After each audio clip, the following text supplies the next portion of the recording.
Not ashamed of the glorious gospel. I'm Jeffrey Daugherty, the Christian whistleblower. Whoever you are and wherever you are, we're glad that you're here today with us on this channel. It's an honor. It's a privilege to have you.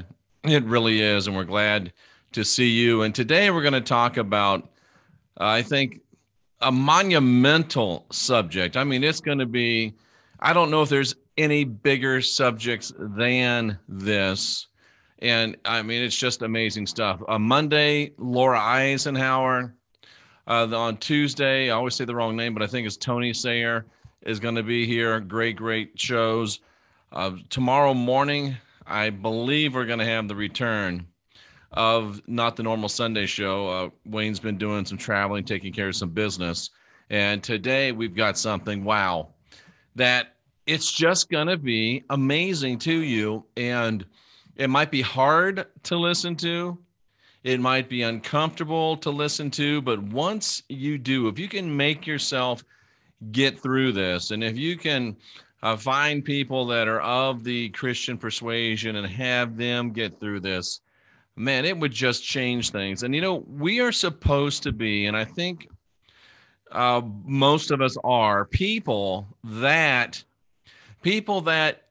are word people, language people, you know, people in our genre, people that do what we do, people that think how we think. We understand words, and we understand the importance of words. We understand that words mean things. We understand that thoughts are things. We understand that words spoken carry vibration. Words spoken carry frequency, and that vibration and that frequency, it carries energy. So we know, ladies and gentlemen, that words are energetic things. Words are energetic things, even words that you make up. They have frequency. They have vibration. They have harmonics. They have resonance. And that's energy. So when you say a word, you are speaking an energetic signature into being. And you're really creating. Words are creation. Wow, that's powerful.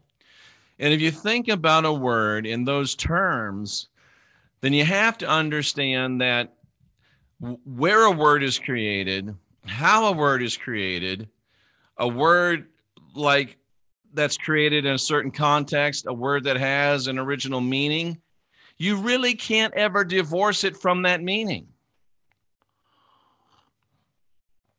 Because words are created to project a meaning. Those that understand what they're doing create words for specific reasons. And we're going to look at a specific word, and we're going to look at the etymology. That means the creation of a specific word. And we're going to see the ramifications of that. And we're going to see something that as Jimmy Swaggart would say, it beggars description.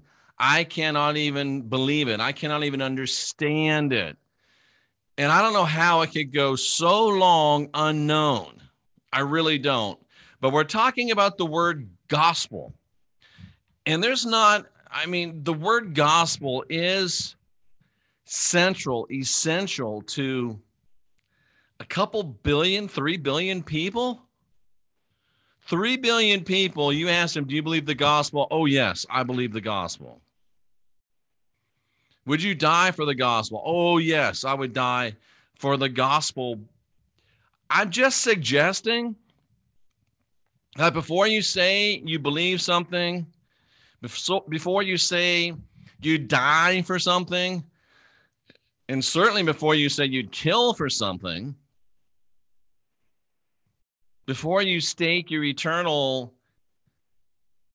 eternity on something, you might want to know what it means. How many of you listening to me have ever searched the derivation of the term gospel? I'll bet none of you have. I hadn't until this week. It's just one of those things you accept. Oh, gospel.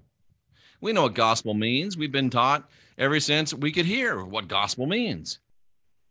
Or have we been taught what gospel means? Ladies and gentlemen, let's take a look at some things that, I'm telling you, are going to blow your ever-loving mind. And let's talk about how big to people the gospel is. Let's read some scriptural verses that regard the gospel.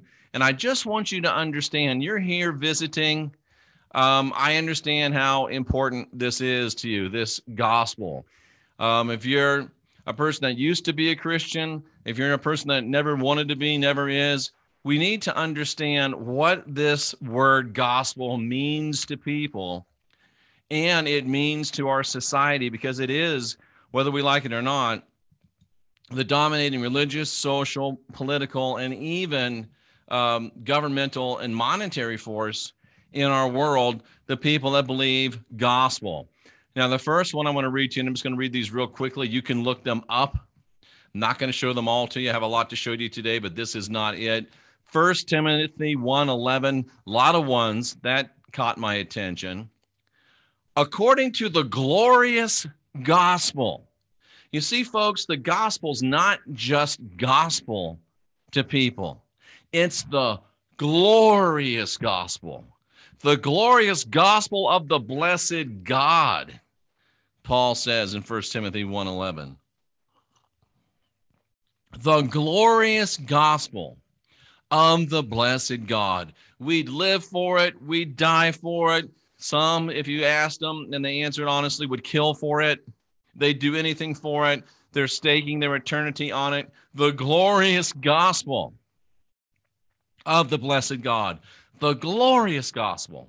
2 Corinthians chapter 4 and verse number 4. What does that say in regards to the gospel, ladies and gentlemen?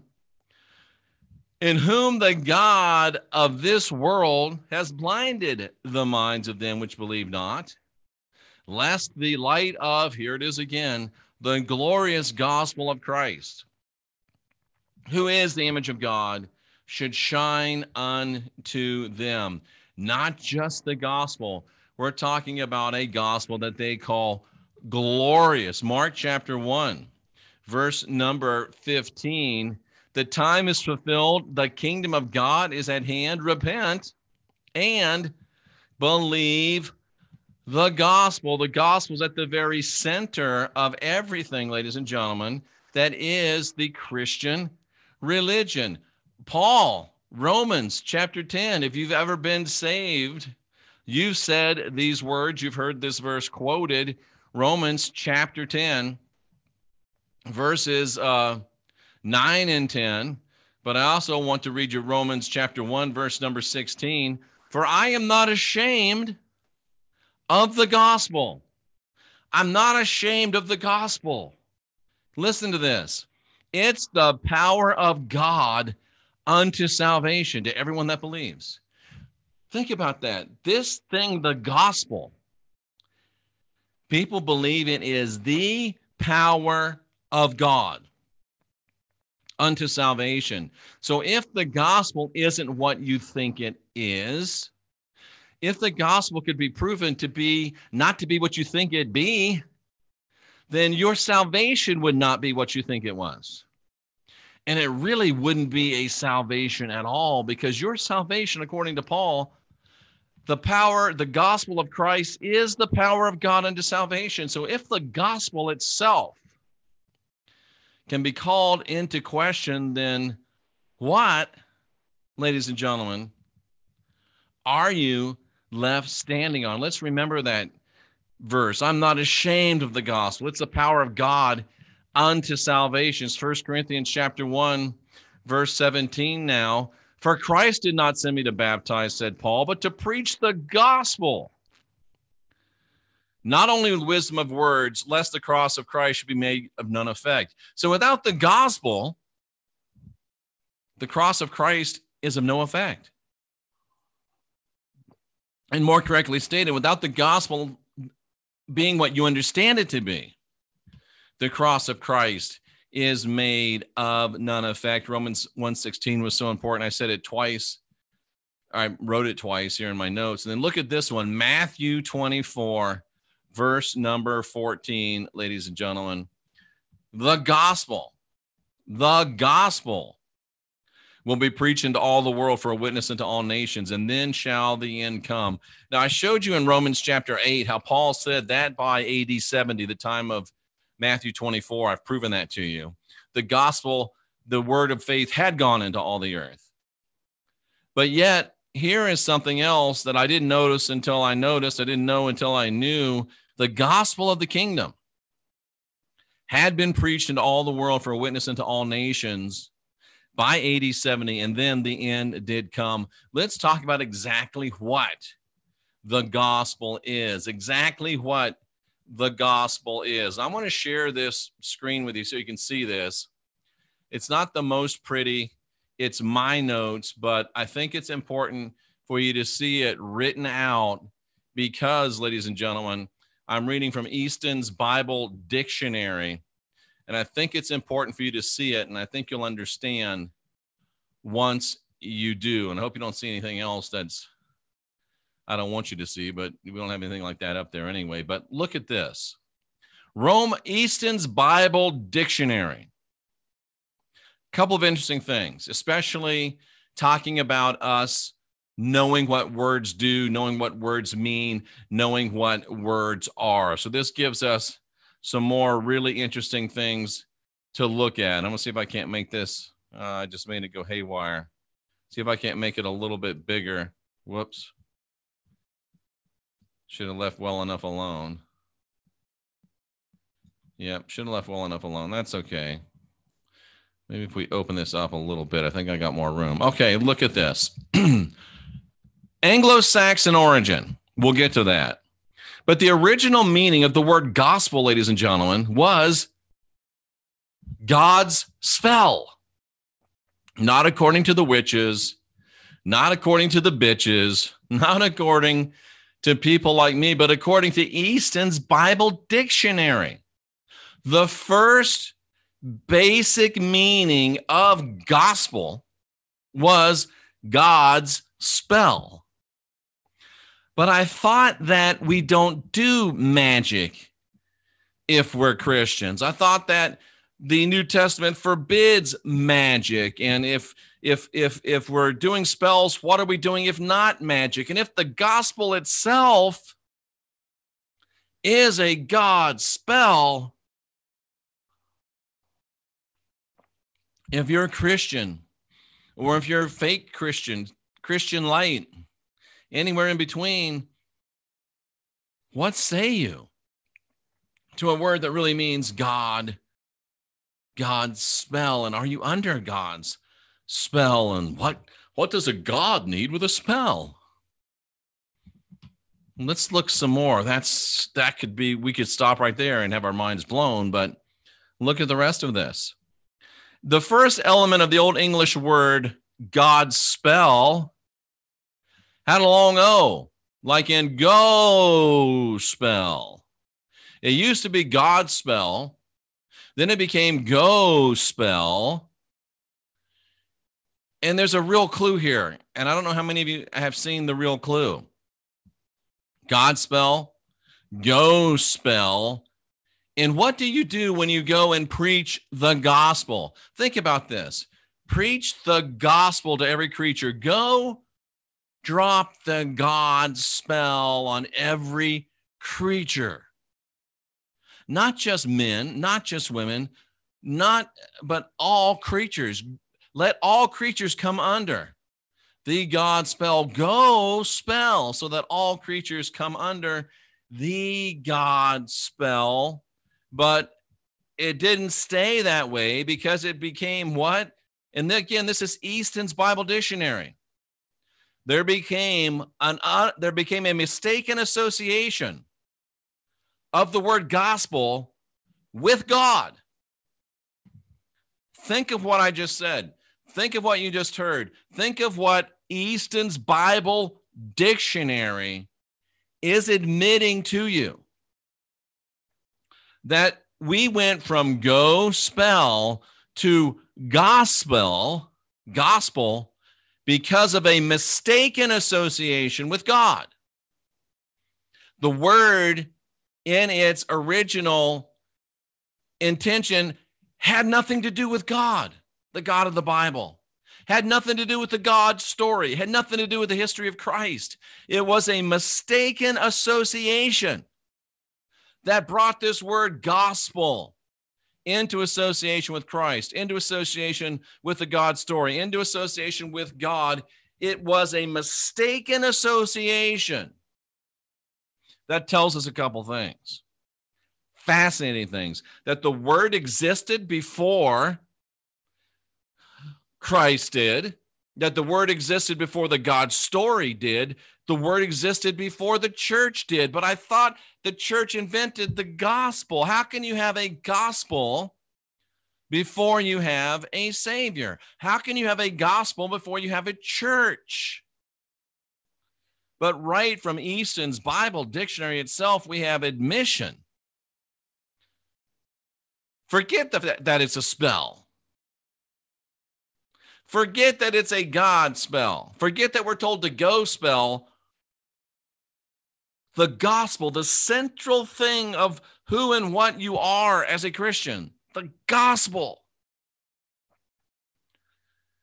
has only become what it is to you because of a mistaken association. In knowing what we know about original words, about the saying of words, the pronunciation of words, the creation of words, their things, their energies, they are done to create and to bring about specific results. So the very central word of your religion, my Christian friends, is a mistake. That's bad. That's bad.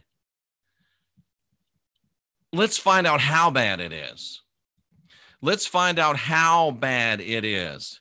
Let's see if we can't find the mistake. And unfortunately, I was going to say, isn't that hard to find? It's so difficult to find that most of you never would. I've got about 10 hours, 12 hours of study into this. And let's face it, most of the people that listen to me would never put 12-hour study into this. Most people on the face of the earth will never put 12-hour study into this. That's why I'm here. That's why you listen. Because I put the study in. I don't just sit around and wait for some entity to speak to me and then come tell you what the entity said. No, I study, I dig, I look, I find. So the question is, the fact is that the word gospel, the central thing of Christianity, is a mistake that's been appropriated out of mistake. It used to be God spell. It used to be go spell. And now it's the gospel, and we're not ashamed of the gospel. The gospel is the power of God unto salvation. The very thing that is the power of God unto salvation is a mistake. How bad a mistake? That's the question. Let me start giving you some answers. And I dug deep into this, and I'm going to share the deep digging with you, and I'm not even going to hand you a shovel. I promise. I'm not even going to hand you a shovel. You won't have to actually dig. Let's see if we can make this even bigger. Doesn't matter how big I make it, you won't believe it. But this is a book. It's a study book, a dusty book. These are pictures of it. And I just want to read you some excerpts of excerpts. Ancient Christian Gospels, their history and development. We're talking about the gospel. How did the gospel, the word gospel, develop? Where did it come from? We know it didn't come from Christianity. We know it predated Christianity. Where did it come from? Where did it come from? According to sources, The earliest uses of the term, and let me share this with you, the earliest uses of the term, the first place they find it is where it was created. And I know where it was created. I've read it, I've studied it, but I studied it back so I could prove it, so I could see if it was true. See, I don't study to prove anything. That's called confirmation bias. I study to see what it says, and it was proven by what I studied. And the first place you find it, it's never there, never there, never there, never there. Boom, it's there. That's the people that created it. And then if you can go down and find sources that say, yes, that is the people that created it, then you're golden. But I went, I looked, and the first place that the word gospel was ever used, the first place that the word gospel was ever used, watch this, the first place that the word gospel was ever used was in the imperial inscriptions of the Roman Caesars. There's one in Priene, Turkey. There's one south of Kusad, that's near Ephesus. And the first time you find the term gospel, you find it in the imperial inscriptions of the Roman Caesars. The first place you find the word gospel is in the imperial inscriptions of the Roman Caesars. And as these authors say, it raises the question of the influence of the Roman emperor cult on the earliest usage by Jesus's followers. They go on to say that the word gospel was used before it was ever used by the Christians, and that they know that they knew what they were using, and there's no excuse for it. I'm going to stop a minute and just let that sink into your head. The first place the word gospel was used was in the Roman emperor's inscriptions, having to do with the Julian calendar, having to do with appearances of Caesar. Let me just read a little bit from you. I'm just going to read this a little bit. That Augustus, the divine Savior, his appearance has exceeded all of the other gospel. Before there was a gospel, surpassing the benefactors who came before him, and leaving no hope that anyone in the future should surpass him. Before there's a church, before there's a Jesus, before there's a Bible, before there's a New Testament, there's a gospel. And it's associated with the Roman emperors. In fact, ladies and gentlemen, the fact that I found was that the word gospel was created by the Roman emperor cult. They had a cult of worship around the Roman emperors. They invented the word gospel. They invented the word gospel, ladies and gentlemen. And let me share this with you. Because of these facts, ladies and gentlemen, because of these facts and because of the reality of where it came from, think about this. Christian missionaries were influenced by imperial propaganda in their employment of the word. Do you hear what I'm saying is enormous? The word gospel, which is the power of God unto salvation, is a word from the Roman emperor cult.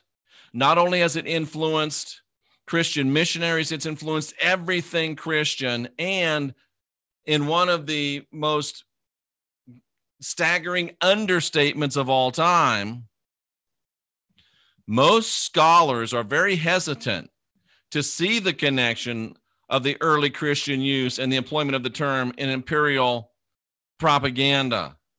Well, no kidding. Why do you think that most scholars are very hesitant? In other words, hide it. Why have you not heard it until now? You're smart. You're well-read. You watch a lot of YouTube. You are a person that studies, and yet you've never heard this. Why are most scholars hiding, very hesitant, hiding to show the connection of the early Christian use and employment of the term gospel and the employment of the term within the Roman emperor cult. Why do you think they're afraid to show you? Why do you think they are stopping you from finding it out? Why do you think they're hiding it? Why do you think it takes me, the Christian whistleblower, in 2020 almost, to show you this? To be fair, Joseph Atwell wrote it as kind of a throwaway comment in Caesar's Messiah. But why did it take until the 21st century and somebody like Joe Atwell to say it? And he's going to be back on the show. Do you really think that Joseph Atwell and Jeffrey Daugherty are the first people to ever find this? Do you really think we're the first people that have ever known it? Or are we the first two with the guts to say it out loud and in print and on the air? Most scholars are very hesitant to show you the connection of gospel with the imperial Roman emperor cult because most of them are afraid to lose their job, to lose their money, and to lose the ego support that you give them. And I don't care. And neither does Joseph Atwell. We're here to show you the truth. We're not preachers. We're investigative journalists showing you what things really mean, ladies and gentlemen. And I'm going to share with you something else from another biblical scholar, Rudolf Bultmann, who was a German scholar and a guy that, would have hated me like a lot of these other people do. He was forced to admit that the gospel was a sacred term of an emperor cult is a widespread view. Rudolf Bultmann, who wrote Theology Itself, was forced to admit that the word gospel is a sacred term of the emperor cult, is a widespread view. Look at that, ladies and gentlemen. The word gospel is a sacred term of the imperial cult. The word gospel is a sacred term of the Roman emperor cult. The word gospel is a sacred term of the Roman emperor cult. And if the Roman emperor cult invented this word gospel to be a sacred word for the evocation and the invocation of their worship within their cult, what type of energetic resonance do you think that word has?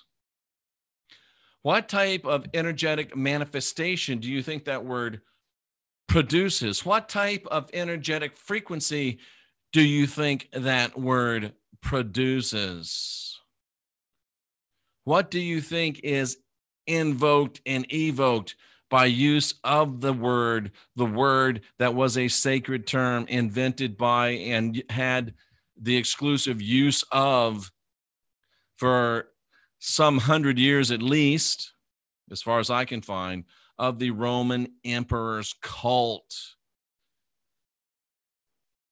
You're telling me that that which is the power of the Bible God unto salvation is a sacred term of the emperor cult of Rome? I know it says I'm not ashamed of the gospel, but maybe you should be. Maybe you should be. Let's look at some more. And let me address some excuses that would be thrown up. Diesman undertakes this argument that there's a big difference between New Testament Greek and the common Greek of the culture. Well, I know that it was invented by the Roman sacred cult. I know it was a sacred, let me just look you in the face as I say this. Do you know what it means to be a sacred term of the Roman emperor cult? Do you know what it means? It means it was a magic word. of the Roman emperor cult. Your word for what you believe, your word for what is the power of God unto salvation, your word for what's going to save you. It's a magic word of the Roman emperor cult.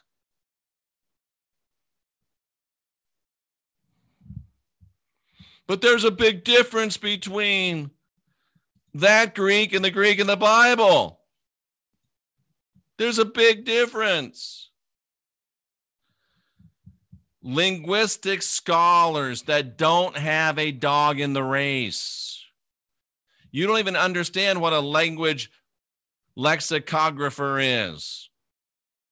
But these men and these women that do not have a dog in the fight, their give a damn is busted. They don't care. They're linguists. Cunning linguists, I'm sure. They're just linguists. And they say strongly that the language lexicographers used to distinguish New Testament Greek and Common Greek is a false dichotomy. It's not true. But the word doesn't really mean what it says it means. Yes, it does. But the word's not really the same word. Yes, it is. You're trying to create a false dichotomy.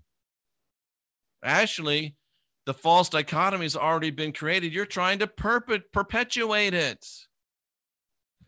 What is it when someone shows you error and instead of saying, oh my, I better stop doing it the wrong way and start doing it the right way, we just pretend there is no wrong way and we keep doing it. Or we pretend there is no right way and we keep doing it the wrong way.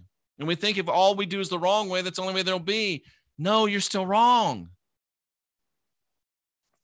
And what is happening? You know, this is an answer to, then how come demons always leave in the name of Jesus? Because maybe you're using the name of a big, bad, strong demon. I'm just an investigative reporter. I'm just here to bring you the data. It's a false dichotomy. New Testament Greek is the ordinary language of the culture, and thus you cannot privilege New Testament words and expressions as if they are conveying a unique and separate meaning. This is from language lexicographers that don't give a damn. They're not Christians. They're not atheists. They don't care. They worship words. This is their religion. Finding out what words really mean from the beginning and showing you that. You can't separate New Testament Greek from Koine Greek, the Greek of the everyday language. New Testament words and expressions cannot be given special privilege. They can't be said to convey a unique and separate meaning. Words mean what they meant by the people that invented them. And the word gospel is a magic word invented, created by, for, through, of the Roman emperor cult. And it still means now what it meant then. Think of that. Think about that. Think about that, ladies and gentlemen. Think about that.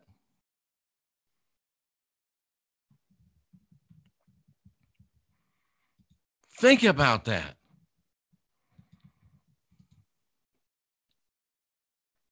Amazing.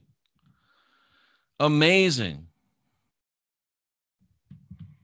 I want to show you this. This is a conclusion of that book that I read about this word. Yeah, they wrote a book about a word. That's what investigative journalists do. They read books that are about a word. How many of you would ever read a book that's about a word? And thank goodness that I've got the Mystech bracelets on, because the Mystech bracelets allow me to keep myself in perfect harmony and no chaos. You see how on the Mystech videos on the site, the blood was sluggish, the blood was clogged up, The blood had parasites in it. It wasn't very oxygenated. It was Donald Trump would say it was low energy blood, low energy. But that's why I've got the Mystech. And that's why all these other preachers that you watch on YouTube, all these other teachers you watch on YouTube, all these other preachers and teachers you go to at church, they're low energy. They can't tell you these things because they don't have the energy to find these things. Maybe I should start sending Mystech to all of these false preachers. And then they could begin to find these things, because Mystech puts your cells back in harmony. It takes them out of chaos. And Mystech is proven in the lab, blood test, to oxygenate your blood, to destroy pathogens. That's what happened in that case on those videos. Watch it for yourself. Mystech, go to jeffreydaugherty.com, click on the Mystech logo, click on the Mystech tab. Try them. You can get one for $20. Keep it on for 24/7, 365, and it will change your life. And while I'm here, I also have to talk about the Fluffy, Focus Life Force Energy. Same deal. That's why I can see these things that others can't see. That's why I bring you things that other people are afraid to bring you. Because I go to places other people can't go because they're in low energy, low frequency. jeffreydaugherty.com, Fluffy, Focus Life Force Energy. Click on the logo. It gives you a 30-day free trial. You don't have to list a credit card. You know what? If everybody would wear a Mystech and have Fluffy for 30 days, we could end Christianity. We could end it. End it, end it, end it. And if while you're there, you click on the American flag logo and get yourself some Hero soap, Let Freedom Clean, we could all smell better while we're starting to feel better. We can all get free of the fear and guilt blood matrix or blood magic control matrix, and we could smell good while we're doing it. But maybe I'm asking too much. But they did a book on a word, the word gospel. And the word gospel was influenced by the Roman culture, particularly the emperor cult. Holy crap, ladies and gentlemen. The New Testament is not in isolation from its original culture, but is influenced by that language more than we would like to admit. No kidding. The earliest form of the gospel of Jesus Christ, the result of all the study, ladies and gentlemen, is that the result was parallels between the gospel of Jesus Christ and the gospel of Caesar Augustus are so significant that a linguistic correlation seems obvious. The gospel of Jesus Christ, the gospel of Caesar Augustus, the gospel of Jesus Christ, the gospel of the Roman emperor cult,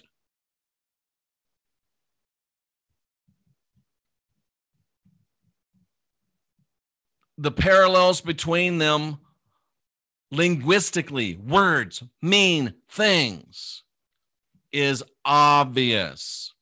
There is no distinctiveness between the Greek that the Romans were writing in and the Greek that the Romans wrote the New Testament in. And we'll get into that more deeply, and we have been a little bit. The focus of any gospel emanating from Jesus and his followers came from the smoking gun of Roman emperor cult. The contrast between Marcus Aurelius and a Christian savior was the last word that got cut off. This should be the end of Christianity, ladies and gentlemen. Remember what Romans 1:16 said? Well, let me just show you what Romans 1:16 said. We'll pull it back up again so you can see it. This should be the end of Christianity. For what did Romans 1:16 say? I can quote it, but I want you to see it again. Romans 1:16. And this is why things begin to make so much sense that we're going to be going into in the days and weeks and probably months ahead to come. This is why things make so much sense. Got to move a lot of stuff around. Watch this. Romans 1:16. Romans 1:16. Let's make it bigger. Jeff, I can't see it. He's lying. He won't make it bigger. I am not ashamed of the gospel. Now you know what that word means. And that word is the power of God unto salvation for everyone who believes, Jew first, then to the Gentile. Are the wheels starting to click? Are the gears starting to mesh? Salvation, gospel are Roman words. They were written. I've told you that they were at least edited, vetted, and approved in the New Testament by Rome. No, they were written by Rome. So this thing of salvation, it's a Roman thing. This thing of salvation, it's a Caesar thing, because this thing of gospel is a Caesar thing. And the thing that you think you've got, salvation, and the thing that you think you gave it to you, gospel, all you've got is induction into the Roman emperor cult. Your salvation ain't what you thought it was, because it's based on a gospel that wasn't what you thought it was. And maybe you should rethink whether you're ashamed of it or not.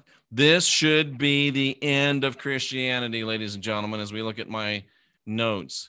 This should be the end of Christianity. The very gospel that Christianity is based upon has been shown to be something entirely other than what it has been believed. The Romans have done it, ladies and gentlemen. The Romans have done it. They set out to create a story that would have you worshiping the Roman emperors and not even know it.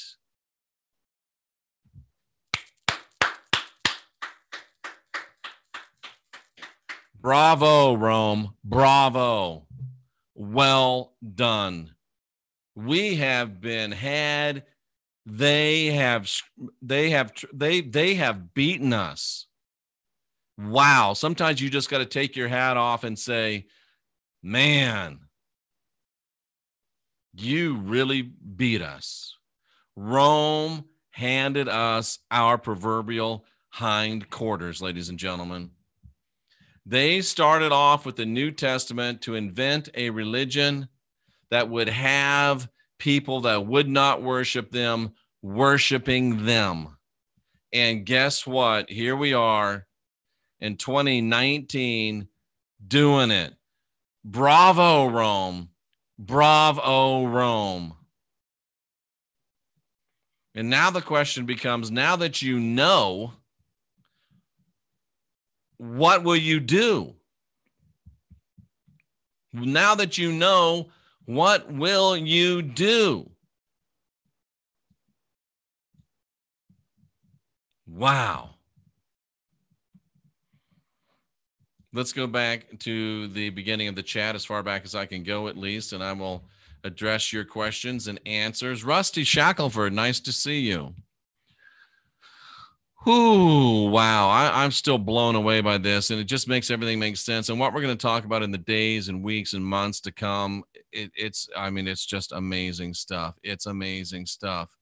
Jeff, are you on Bible Hub? Yes, I was. Sometimes you get unsubscribed and have to unsubscribe again, says KT Emma. She's right.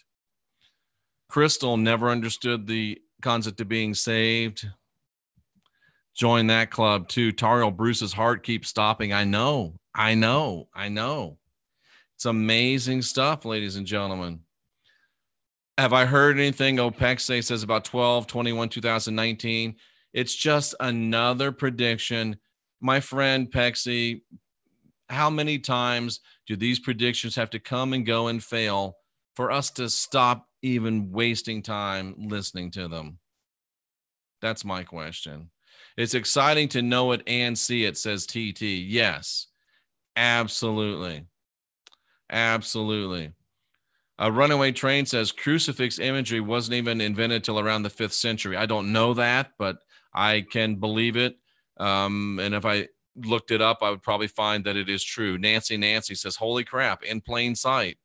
We're told the gospel meant good news. It does mean good news if you're the Roman Caesar. It does mean good news if you're part of the Roman emperor cult. What it literally means, the word literally means the good and glorious news of the divine emperor. That's what it means. The good and glorious news of the divine Roman emperor. That's what it literally means.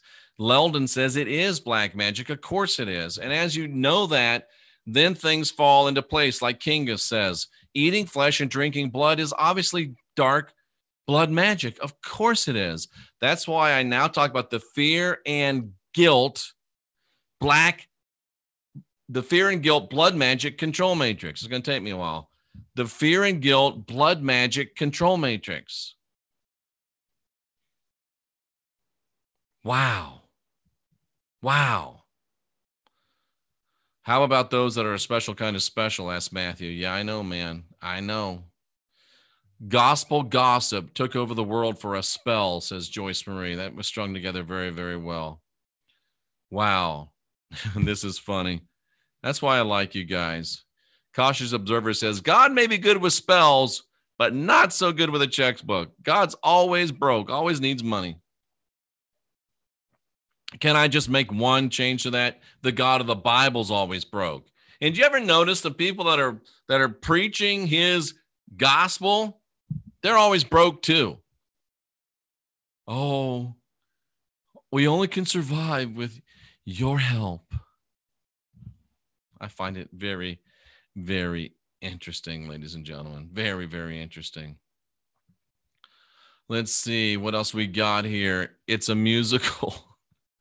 Let's see. All spoken words are spells, says KTM. True. I've never considered this before, but what's the word gospel in Greek? I just told you, Billy Zig, what the word gospel in Greek is. The glorious deeds of the divine Roman emperor. That's what gospel is in Greek. And they've known this from the beginning, and they just didn't tell you it. The scholars, I just showed you the scholars admitting they know, but they won't tell you. They know, but they won't tell you. If you were dating someone, I know I always bring it down to this, but it's real world, because we're all either dating somebody or want to be dating somebody. And we've all had good relationships, and we've all had not so good relationships. So we can relate to this. So if you're dating someone and you found out they've kept a big secret like this from you, are you going to keep trusting them? Probably not. Most of you that are strong individuals would just end it right there. I'm sorry, go on. The rest of you that are a little more pragmatic would find you a replacement, then let them go. I would recommend cold turkey on this one, because you can't really find a replacement for this spell until you get rid of the spell. That's my recommendation to you. That is my recommendation to you. And KTM asks a great question. Why would any real God want worshiping? Why does God need to be worshiped? Rusty Shackelford, wrong, Rusty, wrong. That's what they've been telling you. You say the classic Greek word means a reward for bringer of good news. No, it does not. I just spent an hour showing you that it does not. That's what they've been telling you. They're lying to you. They're hiding the truth. They don't want you to discover it. The classical Greek word means the great and wonderful news of the deeds of the divine Roman emperor. That's what evangelion means. Why do you think it ends with lion, L-I-O-N? Because that's how they saw themselves. Folks, Rusty, I know it's hard. Trust me. Oh, Jeff, you don't know what I'm giving up. I do know what you're giving up. I gave up. They were paying my salary. I gave up. They were giving me a place to live. I gave up. They were paying for my car and my gas. I gave up. They were paying for my clothes. I gave up. They were feeding my now ex-wife and my 3 children. I gave up the first class plane suits. I gave up the plane seats, the suits they were buying me. I gave up the ego, the fun, the rock star treatment. I gave it all up. Took me longer than it should have, but I gave it up. And so here, this is a beautiful example of cognitive dissonance and a beautiful example of confirmation bias. Rusty comes back and says, oh, claims the Encyclopedia Britannica. Do you know what an encyclopedia is? An encyclopedia has a group of scholars working for it. And typically, they're not Christians. They're not atheists. They don't care. Their give a damn is busted. They worship words. All they want to do is find out what a word means and let everybody know. They're geeks. They're nerds. And when you say, oh, so the encyclopedia says, and Rusty just represents a huge amount of people. A team of impartial scholars say something versus a team of people that have already decided what's true and are looking for reasons to prove it and have the same belief already and think that they'll never change it. Who is giving you a more objective understanding? Come on, you've got to break out of that fear. You've got to break out of that guilt. You've got to get yourself out of that blood magic. It's a fear and guilt, blood magic control matrix, and you're stuck deep in the heart of it. You show people. If I was standing next to a well,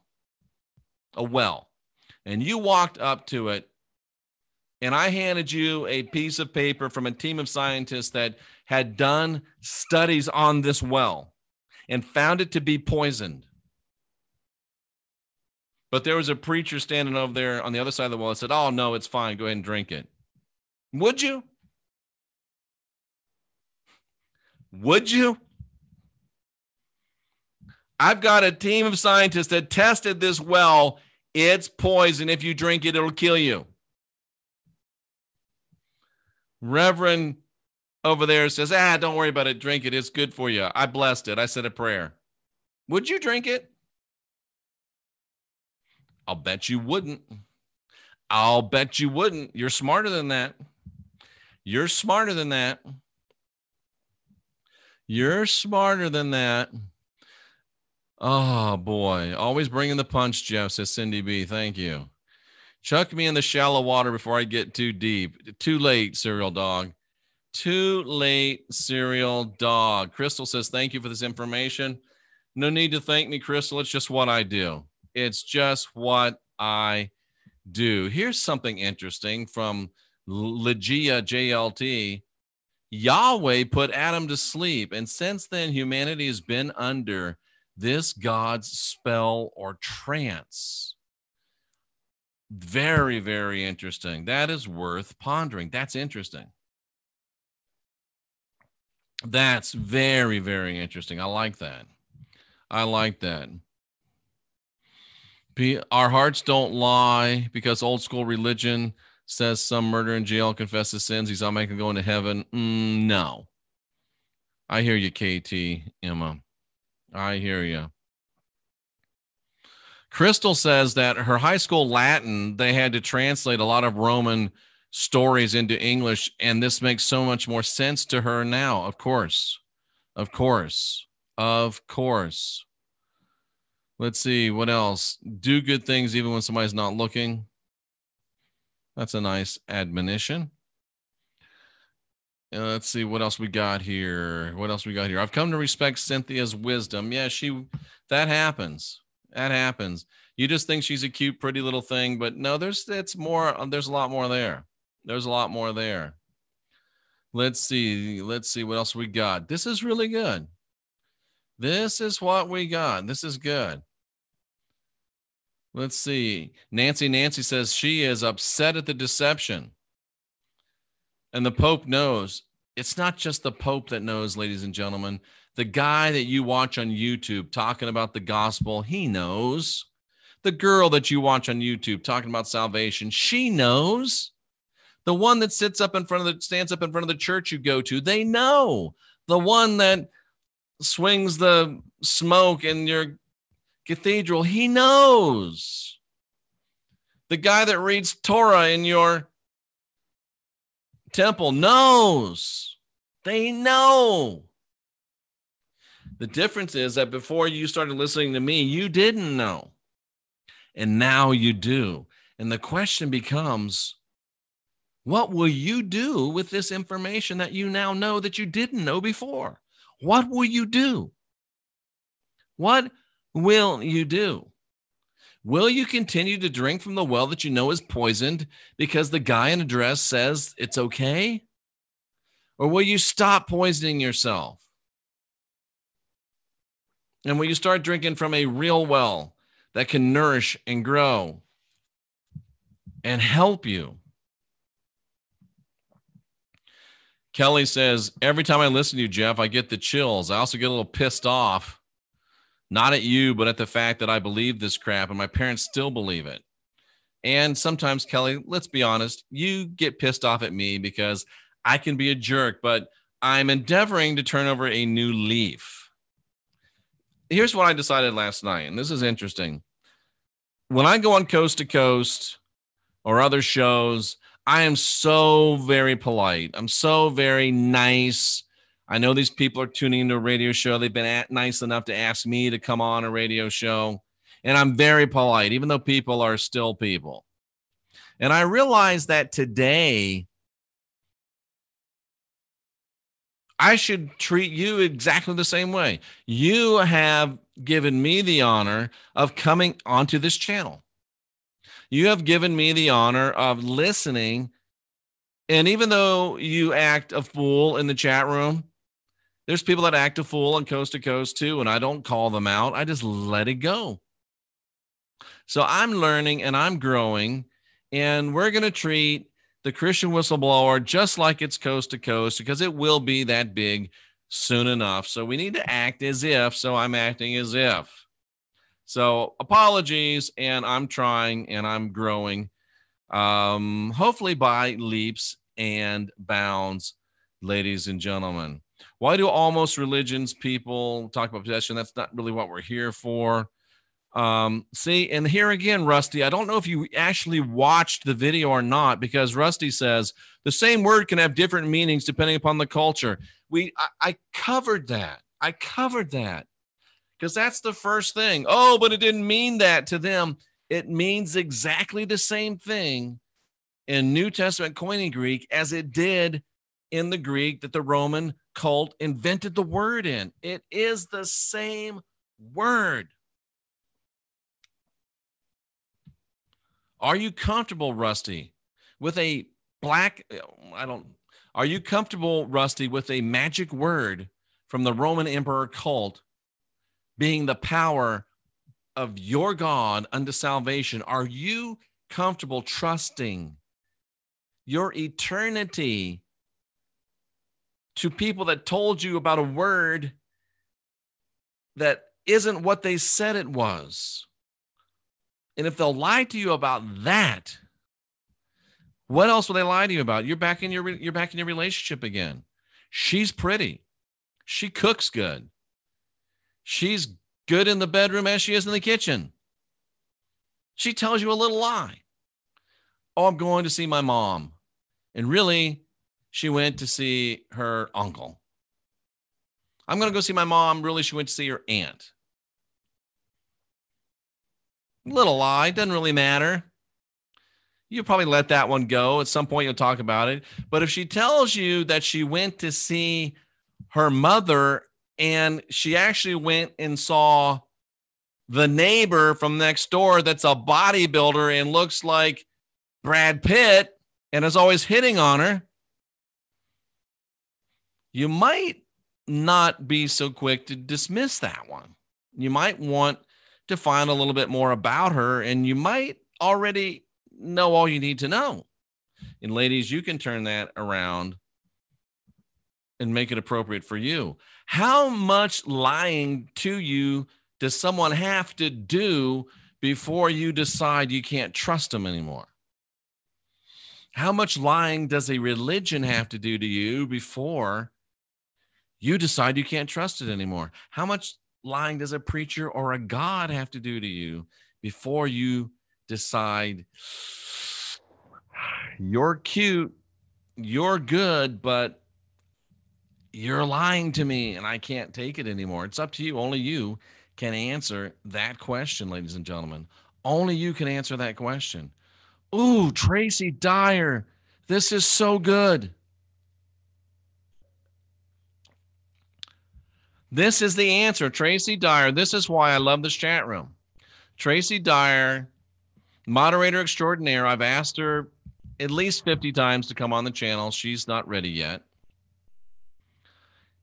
Is gospel a trigger word like an MK Ultra? That's exactly what it is. It's an activation word. And you know what? The Roman emperors knew it. Those that started the Roman emperor cult knew it was a trigger word, and that's why they picked it. That's why they used it. I'm telling you, we are going to transform our message in the next, it's just a fullness of the message in the next weeks, months. You will not believe where we're going to go. You will not believe where we're going to go. Before I forget, I think the Wayne Show comes back in the morning, 8 a.m. Central. Laura Eisenhower on Monday. Tony Sayer on Tuesday. Ooh, and a great lineup of people coming on. It is a trigger word. Absolutely. Absolutely. Let's see what else we got here. False preachers. Oh, this is so good. Filthy rich punk. Jesus needed a mistake. Yeah, but how are you going to put a mistake on the wrist of a dude that didn't exist? How are you going to do it? How are you going to do it? Yes, the bracelets are compatible with pacemakers. Absolutely, Mr. Mensa. The only thing they're not compatible with is an MRI, and that just means they'll lose their charge. So don't wear them if you go in the MRI. Guess where the word demon comes from? You're right, Kingus. We'll get to that. We'll get to that. Let's see. It's just one more thread of proof that it all came from Rome. Absolutely. Absolutely. These false teachers, say Matthew Garvin, and preachers won't wear them. Oh, we're talking about Mistech, and they won't. They won't. 666. I'm not sure who that is, but I like it. All I see is some toilet paper, a toilet, and the word gospel. Exactly right. Very, very well said. I could have just posted that and saved us all an hour and 3 minutes. All of us could have been saved an hour and 3 minutes. Emperor cult. Boom. Crystal. Mic drop. Yeah, absolutely. Absolutely. Caesar wasn't a nice guy, but he makes a damn good salad. Hard to argue with that. He really does. I love a good Caesar salad. Who doesn't like a good Caesar salad? With the real anchovy, I mean, it's got to be done right, but a good Caesar salad, I'm a little hungry right now, in fact. Yes, a good Caesar salad would be perfecto. But anyway, Caesar was a reptile. Margaret might be joking, but maybe she's not. Maybe she's not. Viking Mac, don't think I've seen you before. This is an interesting comment. Viking Mac says that Christian authors were borrowing heavily. That's just a polite way of saying plagiarizing and stealing from the narratives of both Augustus and his adoptive father, Julius Caesar. Read what Ovid, a Roman poet, wrote about Julius in Metamorphoses and 8 AD. Honey, Cynthia, will you write that down? I don't have anything nearby to write with right now. Right, Ovid. I'm gonna take this whole thing and put it on a. I think I can copy it onto a sticky note. Let's see, copy. And where's a sticky note down here? I'm gonna learn how to use my new computer. Where's my sticky notes? Let's go backward. Let's see if I can clear this out and find sticky notes. Sticky notes. Sticky notes. Where's my sticky notes? Where's my sticky notes? I can't find my sticky notes right now, but I'll show you what you want me to write down. I want you to write down, please, Ovid, O-V-I-D, Julius in Metamorphoses. Thank you. That's going to be some interesting stuff. That's going to be some interesting stuff. Okay. Nice to see you, 666. Thanks for stopping by. Honestly, I've never heard of the gospel until I started listening to Jeff. Thank you, Javanka. It's just what I do. It's just what I do. Let's see what else we got. I just want to run through these real quickly. Ovid says prior to Caesar's death that trumpets were heard in the sky. Weapons clashed in black clouds together, and the clouds were raining blood. Yep, I've read that. And Viking Mac, I'm sure you've read what Suetonius and Josephus and Tacitus and others wrote about the battles in the heavens at AD 70 when Titus destroyed Jerusalem. Yeah, moon was dripping blood. Yep, a lot of this stuff. Have you seen the snake head? See, once you get it, then all of this stuff starts flowing and you start getting it and you start understanding it. And Jack, we don't want to go this way. We have to be careful, but he's right. The Bible is just another grimoire of black magic written by Roman. How do I say this word? Roman mass murdering of young babies, psychopaths that still rule the world today. It's just such good stuff. It's just such good stuff that we're finding this. We're finding this out. Finally. So there we go, ladies and gentlemen. Thank you, Viking Mac, for that information drop. Thank all of you for being here seeking after truth. I do have respect for you all. You're the greatest audience on YouTube. We are growing it as fast as we possibly can. They say that history is written by the winners. I've got no problem with that because we have over 40,000 winners right here. We've got over 40,000 winners right here. Viking Mac co-authoring a book.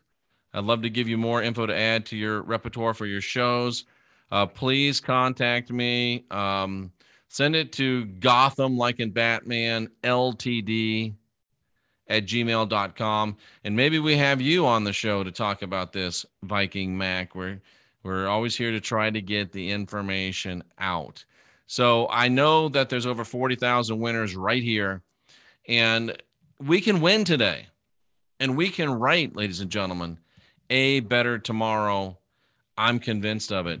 Things are not bad. They're not getting worse. Things are good, and they're getting better. Things are good, and they're getting better. Let me put in my email, GothamLTD at gmail.com. GothamLTD at gmail.com. It did have to do with Batman in another lifetime. Profound respect and affection to you. And we appreciate you being here. Carmel, nice time to see you. And I do salute you for being here seeking after truth. We are the last generation of real humans. Why do I say that? Because think about GMOs, think about electronic warfare, think about what's in our food, think about chemtrails, think about vaccinations, think about what they're doing to us. We are the last generation of real humans, but that's okay because we are more than able to carry the day. Things are good. They're getting better. And we're here to make damn sure they do. I'm the Christian whistleblower. You are a very powerful person. And I look forward to seeing you again. I may come back tonight to show you Revelation 20 and 21, which has some information that is very uncomfortable for me to bring, but the information just needs to be brought, and you can handle it the way that you wish to handle it. I'm Jeffrey Daugherty, the Christian Whistleblower. This is the Christian Whistleblower channel. We appreciate you all very, very much. Check out jeffreydaugherty.com. Look at our sponsors. Everything that's there is meant to help you unindoctrinate yourself. It's all about guiding your own spirit, mastering your own ascension, being your own guru. It's time for you to unindoctrinate yourself, and we are all here to help.